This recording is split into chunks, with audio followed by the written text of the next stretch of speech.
Hey guys, I know the struggle is too real because all the restaurants and fast food outlets are closed now and you can't get your fast food fix. Well, your boy Khary is here to help you out in that, and guess what we're making today? Khary's fried chicken.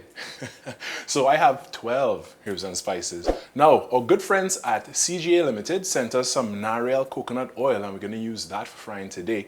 So stay tuned, it's time for Quarantine in the Kitchen.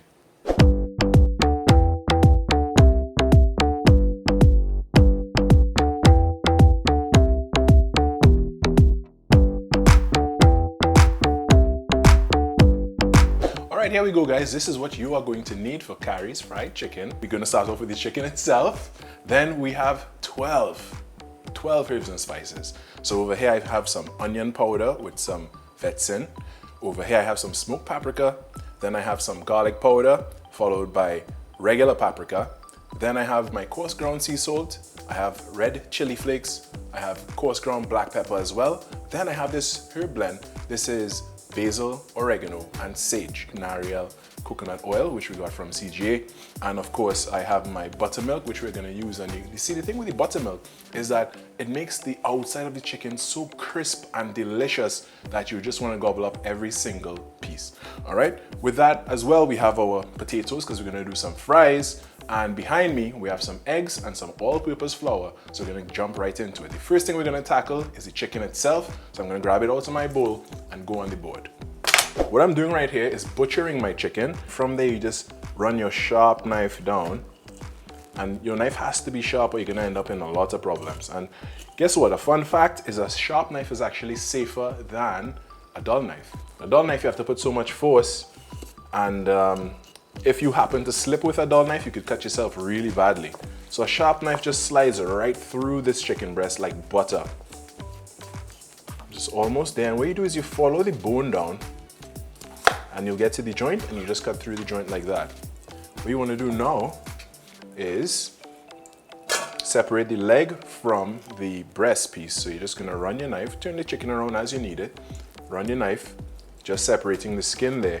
And it's pretty straightforward after that. Now you may need to replay this video a couple of times to see how to do it exact. But I went to chef school, so that's my little advantage over you all there. All right, so this chicken breast is out, and let's see how to tackle the leg. And then I'll just duplicate my task and you will see how it's gonna go. So right here, you turn the chicken over, right? Turn the chicken over. You're gonna find the joint on the inside. What you wanna do is just apply some pressure, push it around and pop that joint. So the bone is actually sticking out over here, so you know the joint is separated. Then with your knife, you're just gonna follow where the joint was and you're just gonna run through. Again, a sharp knife, easy peasy lemon squeezy. I'll leave this aside for now, we'll do that off camera, but let's just see how to butcher these single pieces. Now I'm gonna work with my leg piece first. I'm a little bit fancy, you know, some people might just cut it through with the bone and everything and they'll do it like that, and that is fine. But I like to do things a little more fancy. So what I'm gonna do is actually take out this middle bone over here. And once I do that, this side would be boneless and I'll just have that drumstick piece in there. I wanna keep that because I like something to hold on to. So, just gonna run my knife along. So there's a fat line that actually runs along the leg. You wanna take your knife and follow that fat line, and it would actually lead you right down to the joint. All right, then you could do the same thing on the other side. You'll find the other side of the bone. Once you find the other side of the bone, you just run your knife along it like that. Almost done there, and it's out. What you need to do now, your index finger and your thumb, you're gonna grab the underside of the bone, you're gonna pinch, and that's gonna create a hole. When you create that hole, you're gonna stick the knife in there and just run it out to the joint. This is a little bit harder. What you're gonna do is just take your knife and scrape down the meat toward that joint there that leads toward the drumstick. After you do that, it will reveal the drumstick joint, and you're just gonna cut through the tendon. Turn the knife as you need, and always make your strokes away from your hand, because you don't want that if you make your strokes and you slip, you cut your hand itself. Safety is key. So I'm almost done here, just going around that joint, trying to find that tendon, and there we go. And that is done. So we have this butchered piece, which is the leg and thigh. So the thigh is boneless. We still have that leg in there because I want something to hold on to. Now we're gonna work on the breast itself. So if you saw earlier how I did it, I got the breast meat away from the bone and the wing is still attached. I actually want the drumlet on this because again, I'm doing it a little fancy, and this technique is actually called Frenching. So what you want to do is find the joint again. So this is the drumlet, it leads down to the flap, and just here you'll see the joint. Just gently slide your knife through the joint and it comes away as easy as that. All right, so you're gonna put your chicken in your bowl. I'll work on these in a little bit, but the next step is to make our spice blend, because that is where all the flavor is, and that's what you want your chicken sitting in, so that when you're ready to fry, it's gonna be absolutely delicious. Now that our chicken is prepared, guys, we can make our spice blend. As I said before, it's 12 herbs and spices, so it's a little step up from somebody we might know. So over here, I'm just gonna add all the spices in together.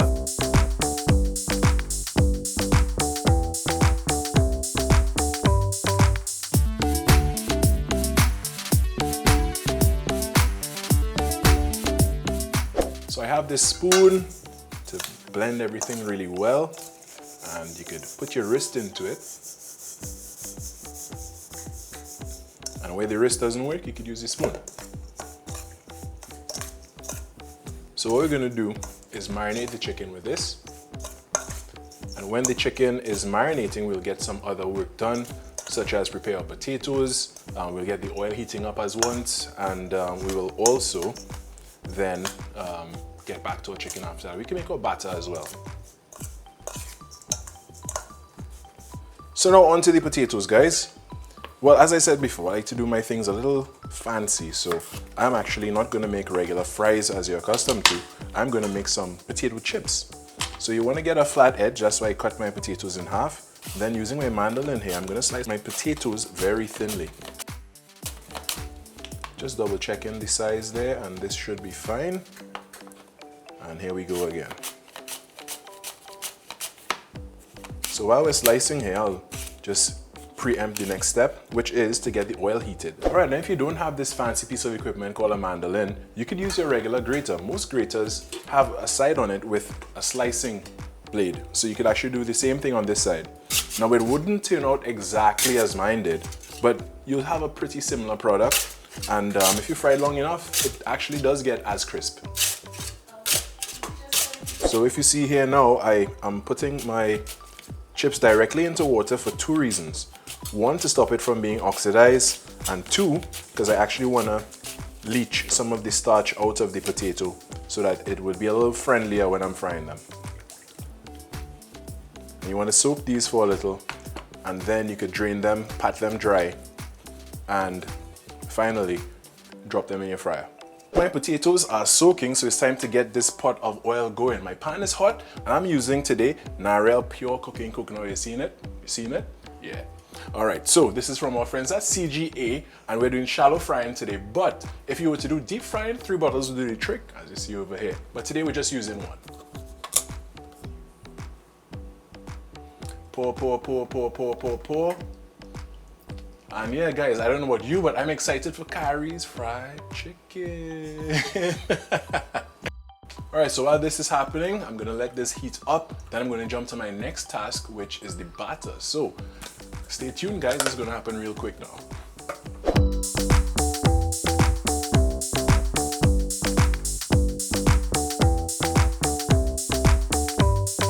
All right, so now we're gonna leave that batter to set, and we're gonna strain and fry the potatoes.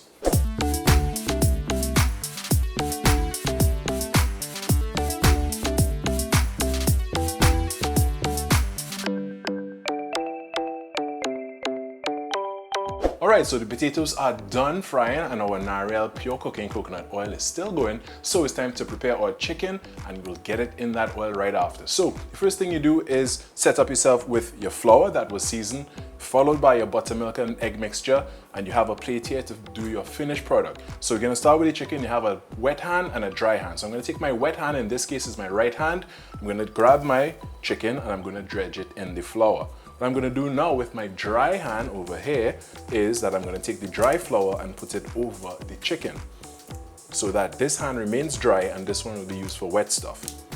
Alright, so you just pat that there, and now this hand is still dry because the entire thing is covered in flour. Now I'm going to transfer this to my wet stuff. My wet stuff is my buttermilk and my eggs, right? So you're using a wet hand for that. Just turn it over there. Now it goes back into the flour, and that'll be our final breading process. And this bad boy will be ready to drop in that Nariel pure cooking coconut oil.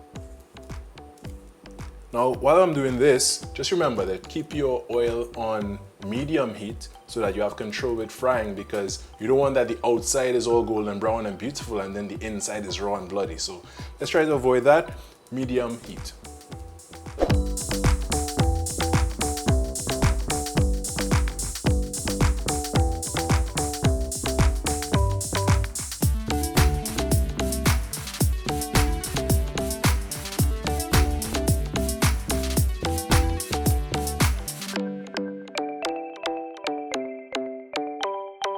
Oh, ho, ho.